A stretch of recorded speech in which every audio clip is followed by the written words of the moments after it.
नमस्कार मित्रगण, हम डॉक्टर रोशनी झा अहाँ सबके अपन चैनल मैथिली विद रोशनी में स्वागत करै छी। देखियौ, आइ हम जे छै से मेहदी लगेलहुँ हँ।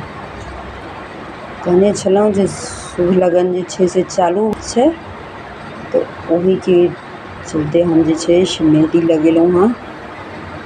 देखियौ, अहाँ सब जरूर कहब जे हमर मेहदी लगाबैके डिजाइन अहाँके केहन लागैए।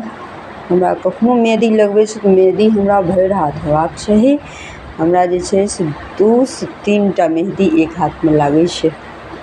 पहिलेओ हम जे लगबै छलियै तऽ एनाही मेहदी लगबै छलियै, हमरा कोनो टा अन्तर नहि रहै छलै। मेहदी हम जहिया लगेलियै अहिना लगेलियै। एक हाथमे हमरा 2 से 3 टा मेहदी लागि जाइ छै।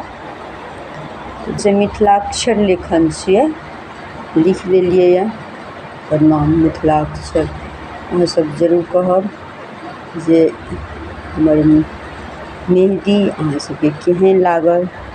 ठीक छै, बाय बाय।